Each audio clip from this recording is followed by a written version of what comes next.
So in any case, all right, thank you very much, man. Yeah, I appreciate the silence though. Yeah. Thank you very much.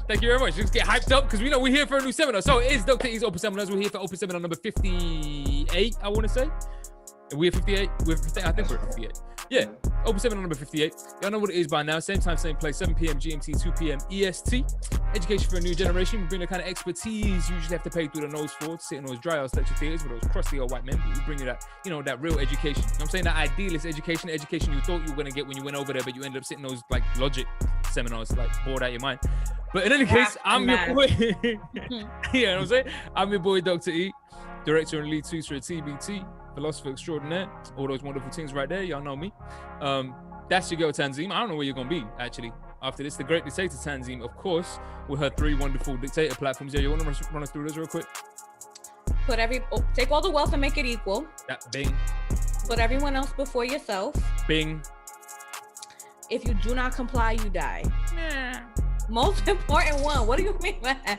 That's how the plan works. That's how you get the first 2 to happen. You see how this works? You see what I'm dealing with? This and the thing is, right? And the part that they keep telling me is I'm supposed to feel comfortable sleeping next to her at night. That's the part they keep saying, and I'm like, look, this is how any great dictator does things. Ask Gaddafi. Ask Robert Mugabe. Ask anyone. I'm just trying to help you, stupid people. Listen to me. Look, the point is. We're here for another seminar. This is a tangential seminar anyway, so you might understand why we're off on a tangent a little bit. But once a month, every single month, we do a tangential seminar where the great dictator takes over the seminars and we kind of talk about whatever the hell comes up out of her mind, which could be anything and everything. But by the end of it, we know we're supposed to just nod and agree. Right. But today we're doing a little something. There's a little. Basically, what's happened is my screen, like my screen has shrunk a little bit, and I'm feeling away. Because basically the real estate space on my screen has shrunk, and like I don't own as much space because someone's here taking up room for I don't know what reasons. I'm feeling the way about the introductions even, you know what I'm saying? I don't even know if I really want to do this. Now I'm like second guessing why he even here. But like start telling everyone about how you wooed me for like nearly 12 months. All right, bro, listen. I love you as a brother. Don't ever say wooed again to me. Don't ever look at me and say wooed again. Bro, listen, you're my boy. I will love you. But just don't ever look at me in the eye and say woo again. You know what I'm saying? I feel like there's a little bit of toxic masculinity happening right now. Oh, no. Yeah. Other men. No. This nuclear masculinity right here. This is like nuclear waste masculinity. Have you seen the beards? Like, what are you talking about? Hold on. Speaking of which, can I just say something? Tyrese is a freaking idiot. Like, I already knew that from his Instagram, but wow, he is dumb. He posted something that I saw today where he was like, when a woman is with the correct man, she becomes like her feminine subservient self. Oh!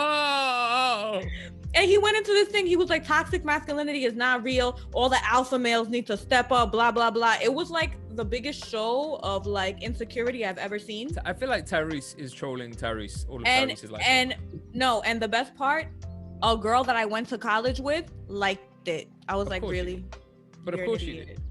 But of course, but listen, it's a myth. I think this is a more common thought than you like to admit. But in any case, the point is we are joined here today by somebody else. So we do have a special guest appearance. If I had a drum roll, I don't know, should we give him you a special drum? Oh, here it goes. Let's forget the drum roll. We're good. That was that? That was that? I don't think we caught that. You want to hit that again? No, hold up. You got to hit that again. I can't do it because you keep making you're doing it up as well, and the mic is in front of you, and you're doing it up. Can't no one hear nothing. Oh, really? We just see your throat stretch.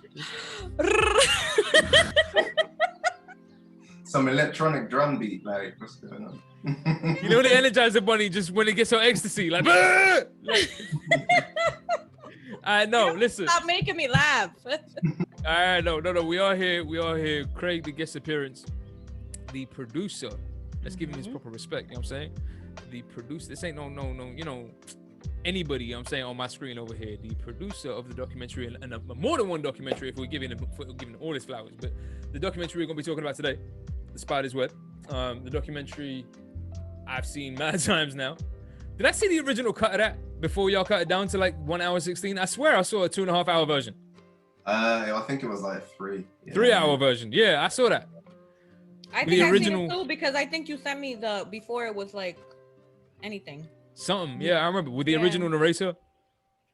There's so many different versions, to be honest. Yeah, I man. can't remember which one you guys have seen, but yeah, I'm sure you've seen more than the final edit that's released. Yeah, yeah.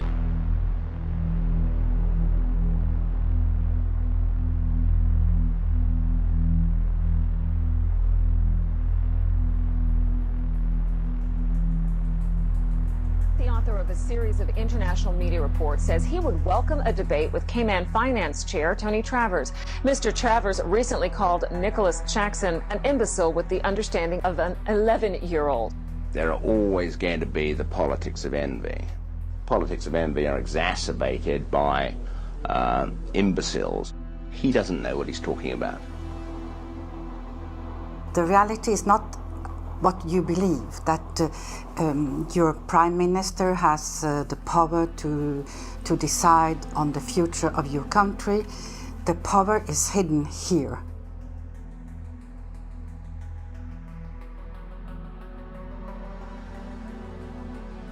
I had complete access to all the client files, and this is what I found. There were some insider traders, some market rigging, some avoiding disclosure of conflict of interest, illicit arms trading, illicit political campaign donations, contract kickbacks, bribery, fraudulent invoicing, trade mispricing, and, at the bottom, tax evasion. If you come from the same kind of background, you know the right people, then all the kind of legal niceties will often fall away. You can get away with doing all sorts of things.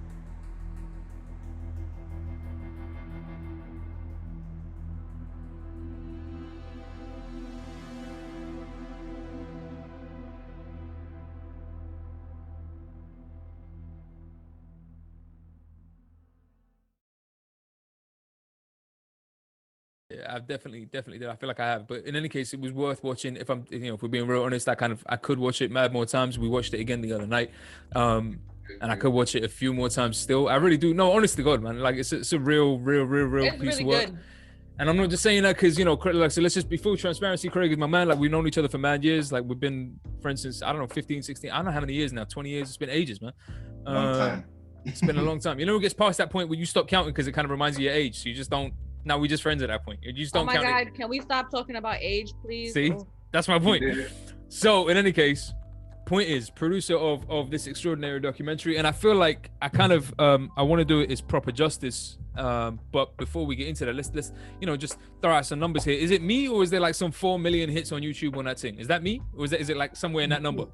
There's a few million views, yeah. 2 million views, 2 million. Yeah, light work, bro. What light work? I feel like it's like 2.5 million or something. When I saw that, I was blown Why are you away. shaving 1.5 off the number though? No, it's 2.5. We say it's 4. It's 4. Okay. That's what it's gonna be. Plus, by the time we All get off right, the seminar, Trump. I had Yeah. the biggest inauguration. But the easiest of way is all just time. anyone that hasn't watched the film, just jump on YouTube, have a watch. Mhm. No, facts. Anybody who hasn't seen the film, y'all jump on YouTube. Hopefully the links will be posted up in the background. Yo, sorry, we forgot to shout outs while in the middle of all this. A shout out Missy, who does all of our edits. Love So you, of course Missy. we're here for the live today. We'll be back. Y'all see the edited version of this on a Saturday that gets posted up on some point during the Saturday. So Missy does all of that. So shout out Missy and shout out Kareen in the background doing all of our Love you, timestamps and Kareen. the messages. She's dealing with our chat, and she'll post up all the links and the hashtags and everything y'all need. So hopefully Kareen is on her game and she'll find you the link to the movie, because it is available on YouTube, right? Because that's where we watched it the other night. Yeah. It's on YouTube, so you can watch it for free. So Which is good. look, I want to give it like a really, really simple, brief rundown, but only in order to leave you the space to give us a proper sense of what the documentary is about, right? Because I could tell you haven't seen it mad times, but I feel like the whole point of you being here is to give it the justice that it deserves, and you know it more intimately than either one of us possibly could. So as far as a really simple intro, we're talking about the contemporary colonial empire of the United Kingdom that's kind of hidden behind the collapsed edifice of the old empire, right? So we're talking about the financial empire that the United Kingdom still holds control over, and the amount of dirty secret money that's hidden away in all of its tax havens all over the world, ex-colonial nations, right? I feel like that's a fair basic summary. In a nutshell, that's exactly it. Around the same time as American banks were moving their international operations to London, another new kind of financial space began to emerge, far away from London, in Britain's overseas jurisdictions, the last remnants of empire. Back in the 60s, the Cayman Islands was a complete backwater. The stories go that mosquitoes were so thick in the air, sometimes they were enough to suffocate cows. That's a legend that you hear about the Cayman Islands. I don't know how true it was, but there was nothing happening there. Accountants and lawyers from London arrived in the Cayman Islands and other British dependencies and began to draft a set of financial secrecy laws and regulations. Because these jurisdictions' main selling point was secrecy, they were called secrecy jurisdictions. What the Cayman Islands was doing was straightforwardly illegal activity. Drugs money was coming in huge quantities, tax evasion, whatever you wanted, you could have it.